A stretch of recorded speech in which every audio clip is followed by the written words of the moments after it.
T24 news में वक्त हो गया है दिन भर की 10 बड़ी खबरों का। देश में जहां एक और कोरोना महामारी का संकट अपने चरम सीमा पर है, तो वहीं दूसरी ओर सीबीएसई बोर्ड परीक्षाओं को लेकर कई तरह के मतभेद बने हुए हैं, जिसके लिए कई नेता अभिनेताओं ने भी परीक्षाएं कराए जाने का विरोध जाहिर किया है, जिस पर अब प्रधानमंत्री मोदी ने सीबीएसई बोर्ड परीक्षाओं को लेकर शिक्षा मंत्री के साथ एक अहम बैठक की है, जिसमें सीबीएसई परीक्षाओं को लेकर चर्चा की गई। सीबीएसई बोर्ड परीक्षाओं को लेकर देश में परीक्षाओं को स्थगित या ऑनलाइन आयोजित कराने की मांग दिन पर दिन बढ़ती जा रही है, जिसमें पहले तो परीक्षार्थी, अभिभावक और शिक्षक ही सीमित थे, लेकिन अब बड़े नेता जैसे प्रियंका गांधी, राहुल गांधी, शिवसेना अधिकारी अरविंद सावंत और मुख्यमंत्री अरविंद केजरीवाल भी सामने आए हैं, जिसे लेकर यह मुद्दा दिन पर दिन खिंचता जा रहा है। जिस वजह से ही अब प्रधानमंत्री मोदी ने इस मुद्दे पर शिक्षा मंत्री के साथ बैठक की है, जिस दौरान कहा जा रहा है कि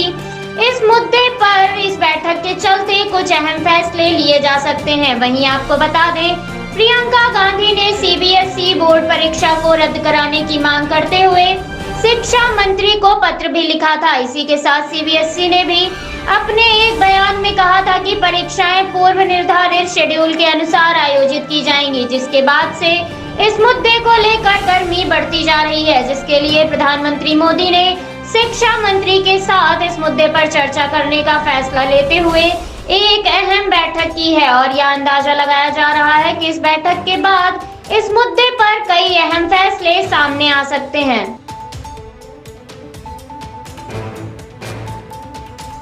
पश्चिम बंगाल के कूच बिहार में मतदान के हुए हिंसक घटना को लेकर ममता बनर्जी ने कूच बिहार के शीतलकुची में माथाभंगा का दौरा किया। इस दौरान ममता बनर्जी ने यहां सीआरपीएफ की गोलाबारी में मारे गए लोगों के परिजनों से मुलाकात की और उनसे वादा किया कि हम हत्यारों को जल्द से जल्द गिरफ्तार करेंगे, और साथ ही ममता बनर्जी ने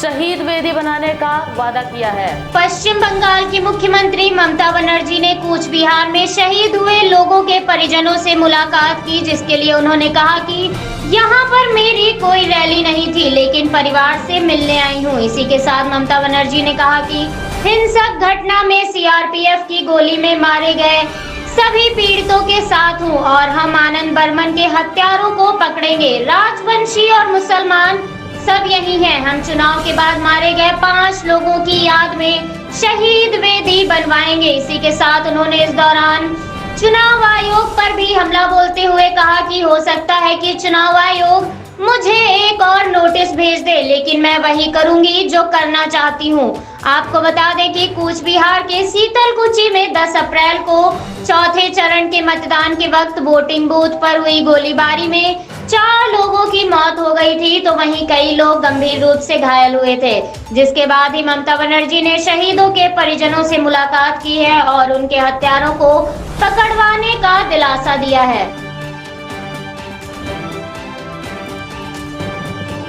देश में बढ़ रहे कोरोना संक्रमण का कहर समाजवादी पार्टी के राष्ट्रीय अध्यक्ष अखिलेश यादव तक भी पहुंच गया है, जिसके चलते समाजवादी पार्टी के राष्ट्रीय अध्यक्ष अखिलेश यादव कोरोना पॉजिटिव पाए गए, जिसकी जानकारी उन्होंने अपने ट्वीट हैंडल के जरिए दी और कहा उन्होंने खुद को आइसोलेट कर लिया है। इसी के साथ मुख्यमंत्री योगी आदित्यनाथ ने भी संक्रमित अधिकारियों के संपर्क में आने की वजह से खुद को आइसोलेट किया था, लेकिन अब उनकी रिपोर्ट भी पॉजिटिव आई है। अखिलेश यादव ने खुद के कोरोना संक्रमित पाए जाने की ट्विटर के जरिए जानकारी देते हुए कहा कि अभी मेरी कोरोना टेस्ट की रिपोर्ट पॉजिटिव आई है। मैंने अपने आप को सबसे अलग कर लिया है और घर पर ही उपचार शुरू हो गया है। इसी के साथ उन्होंने यह भी कहा कि पिछले दिनों में जो लोग भी मेरे संपर्क में आए हैं, उन सब से विनम्र आग्रह है कि वह भी अपनी अपनी जांच करा लें, और साथ ही उन्होंने उनके संपर्क में आए लोगों से कुछ दिनों तक खुद को आइसोलेशन में रखने की विनती भी की। इसी के साथ अखिलेश यादव ने स्वास्थ्य कर्मी द्वारा सैंपल लिए जाने की तस्वीर ट्विटर पर डाली थी और उत्तर प्रदेश के मुख्यमंत्री योगी आदित्यनाथ पर निशाना साधते हुए कहा था कि उत्तर प्रदेश में कोरोना से जो हाहाकार मचा हुआ है, उसके लिए भाजपा सरकार को जवाब देना चाहिए कि उससे कोरोना पर नियंत्रण पाने का झूठा ढिंढोरा क्यों पीटा। तो वहीं अखिलेश यादव के साथ साथ ही उत्तर प्रदेश के मुख्यमंत्री योगी आदित्यनाथ ने भी कई करीबी अधिकारियों के कोरोना संक्रमित होने के बाद खुद को आइसोलेट किया था, लेकिन अब मुख्यमंत्री योगी आदित्यनाथ की भी कोरोना रिपोर्ट पॉजिटिव आई है, जिसके बाद उन्होंने उनके संपर्क में आए लोगों से अपनी जांच कराने का आग्रह किया है।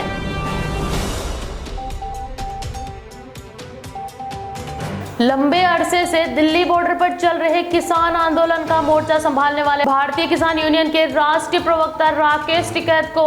फोन पर एक युवक ने धमकी दी और साथ ही अभद्रता भरा एक व्हाट्सएप मैसेज भी भेजा है, जिसके लिए भारतीय किसान यूनियन के एक सदस्य की ओर से कौशाम्बी थाने में शिकायत दर्ज कराई गई है। बताया जा रहा है कि राकेश टिकैत को कॉल करने वाला व्यक्ति उनके साथ गाली गलौज कर रहा है और साथ ही उन्हें जान से मारने की धमकी भी दे रहा है। इसी के साथ युवक ने राकेश टिकैत को कई अभद्रता भरे व्हाट्सएप मैसेज भी भेजे हैं, जिस पर राकेश टिकैत ने पहले उसे समझाया भी और उसे नजरअंदाज किया, लेकिन इसके बाद भी युवक लगातार कॉल कर रहा है और धमकियां दे रहा है, जिसके बाद उन्होंने इस घटना की जानकारी कौशाम्बी थाने में दी, जिस पर पुलिस की टीम ने मामले की जांच शुरू कर दी है। वहीं पुलिस की अब तक की जांच में यह बात सामने आई है कि आरोपी के मोबाइल की लोकेशन आगरा मंडल के फिरोजाबाद की है, जिसके लिए पुलिस की टीम उसके फोन की पूरी डिटेल निकलवा रही है। फिलहाल पुलिस ने इस मामले में तहरीर के मुताबिक आईटी एक्ट और धमकी देने के मामले में रिपोर्ट दर्ज कर ली है और अपनी कार्रवाई शुरू कर दी है, जिसके लिए पुलिस ने कहा कि आरोपी जल्द ही पकड़ा जाएगा। इसी के साथ राकेश टिकैत की सुरक्षा को भी बढ़ा दिया गया है।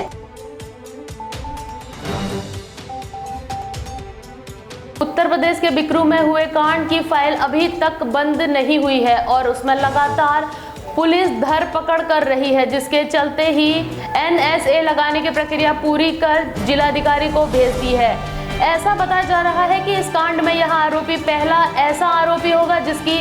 एनएसए की फाइल पड़ी है। इसी के साथ में 5 से 6 आरोपियों की फाइलें और भेजी जाएंगी। आपको बता दें कि बिकरू कांड में विकास दुबे समेत 6 बदमाश मारे गए थे, जिनमें से 43 आरोपी अभी भी जेल में हैं। इसी के साथ पुलिस की इस मामले में अभी भी लगातार छानबीन चल रही है, जिसके चलते पुलिस ने इस कांड में एक आरोपी पर एनएसए लगाने की प्रक्रिया पूरी करके उसकी फाइल जिलाधिकारी को भेजी है, जहां से वह फाइल पूरी होने के बाद शासन को भेजी जाएगी, जिसके लिए यह भी आदेश दिया गया है कि आरोपियों पर एनएसए की कार्रवाई सख्त से सख्त तरीके से करी जाए, जिसके तहत पुलिस ने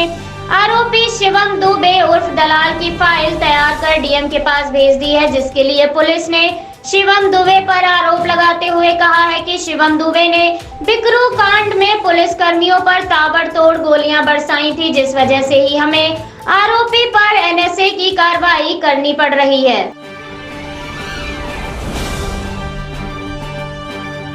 देश में लगातार बढ़ रहे कोरोना संक्रमण को लेकर जहां एक तरफ देश में डॉक्टर और फ्रंटलाइन वर्कर्स इस महामारी से जूझ रहे हैं, तो वहीं दूसरी ओर अस्पतालों में बड़े लोगों और राजनेताओं को मिलने वाले वीआईपी कल्चर से भी अब डॉक्टर परेशान होने लगे, जिसके लिए भुवनेश्वर के रेजिडेंट डॉक्टरों ने वीआईपी कल्चर से परेशान होकर प्रधानमंत्री मोदी को चिट्ठी लिखी, जिसमें उन्होंने प्रधानमंत्री से कहा कि लाइफ सपोर्ट आईसीयू सेवाओं को वीआईपी लोगों के लिए बुक किया जा रहा है, जिससे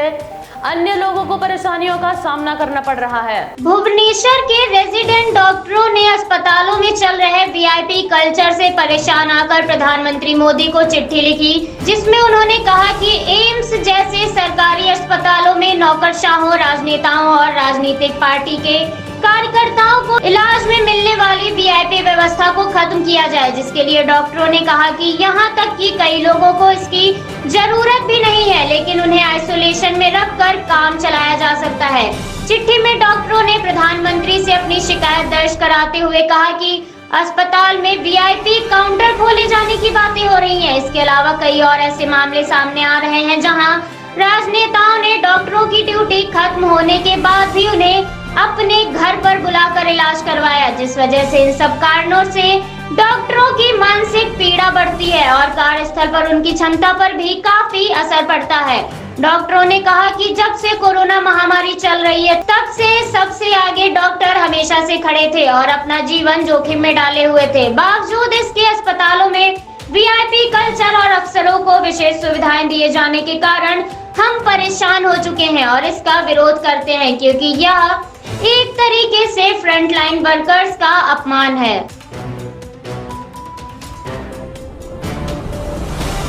पूरे देश में सबसे ज्यादा कोरोना संक्रमण के मामले महाराष्ट्र राज्य से आ रहे हैं और महाराष्ट्र में दिन पर दिन हालात बेकाबू होते जा रहे हैं, जिसके चलते ही महाराष्ट्र की सरकार ने पहले तो नाइट कर्फ्यू का ऐलान किया, लेकिन जब हालात काबू में नजर होते हुए नहीं आए तो अब महाराष्ट्र सरकार ने राज्य में 15 दिनों का मिनी लॉकडाउन लगाने की घोषणा की है, जिस दौरान आवश्यक सेवाओं को छोड़कर अन्य सभी पर प्रतिबंध लगा रहेगा। महाराष्ट्र में दिन पर दिन कोरोना संक्रमितों की संख्या बढ़ती जा रही है, जिससे महाराष्ट्र सरकार की चिंताओं को और भी बढ़ा दिया है, जिसके चलते ही महाराष्ट्र सरकार लगातार लोगों से कोरोना दिशा निर्देशों का पालन करने की अपील करते हुए नजर आती है। बावजूद इसके लोग अभी भी लापरवाही करते नजर आ रहे हैं, जिसके बाद महाराष्ट्र में मुख्यमंत्री उद्धव ठाकरे की सरकार ने संक्रमण पर काबू पाने के उद्देश्य से 14 अप्रैल से 15 दिनों तक का मिनी लॉकडाउन लगाने की घोषणा की है, जिस दौरान सिर्फ आवश्यक सेवाओं को ही छूट मिलेगी, जिसके लिए मुख्यमंत्री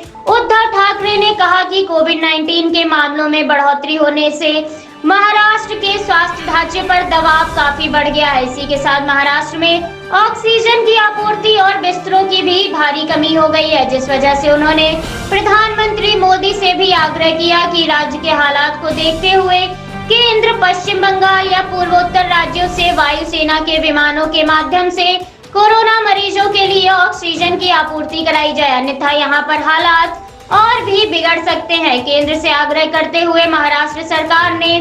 खुद भी सख्त फैसला लेते हुए राज्य में लॉकडाउन की घोषणा कर दी है, जिसके बाद से 14 अप्रैल की रात 8 बजे से लेकर 15 दिनों तक के लिए सख्त पाबंदियों का ऐलान किया गया है।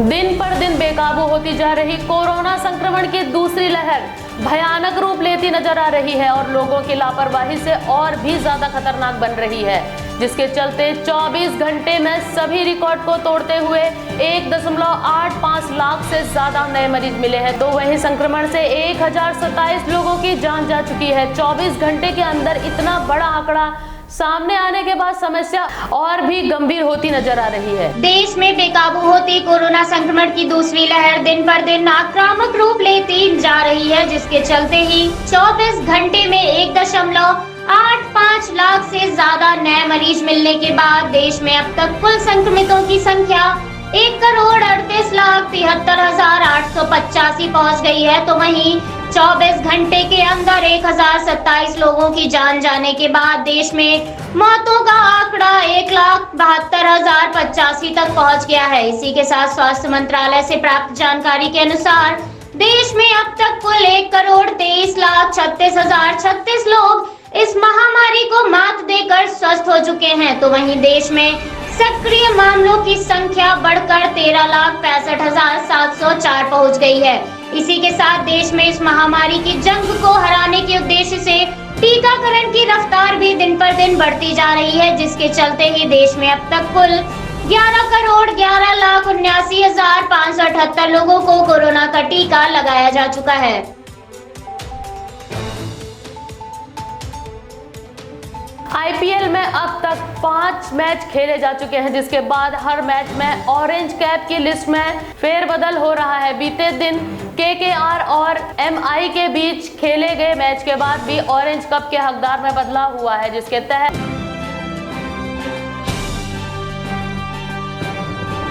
अमेरिका के राष्ट्रपति जो बाइडेन ने अफगानिस्तान से अमेरिकी सैनिकों को वापस बुलाने की समय सीमा को बढ़ाने का फैसला किया है, जिस वजह से अब अमेरिकी सैनिकों को 1 मई की समय सीमा बढ़ाकर 11 सितंबर करने का फैसला किया गया है। 11 सितंबर को ही 9/11 हमलों की 20वीं बरसी भी है। वहीं बाइडेन समय सीमा को बढ़ाने के लिए कई हफ्तों से संकेत दे रहे थे, जिसके बाद बाइडेन ने यह फैसला अमेरिकी अधिकारियों के साथ मिलकर लिया है। ट्रंप शासन के दौरान तालिबान के साथ हुई बातचीत के वक्त तय की गई तिथि को अमेरिका के राष्ट्रपति जो बाइडेन ने अफगानिस्तान से अमेरिकी सैनिकों को बुलाने की तिथि की समय सीमा को बढ़ाने का फैसला करके उसकी तिथि को 1 मई की बजाय 11 सितंबर कर दिया है, जिस दिन 9/11 हमले की 20वीं बरसी भी है, जिसकी जानकारी देते हुए अमेरिका के अधिकारियों ने बताया कि जो बिडेन की शर्त के अनुसार तिथि की घोषणा तो कर दी गई है, लेकिन अमेरिकी अधिकारियों के नाम उजागर न करने की शर्त रखी गई है। वहीं आपको बता दें,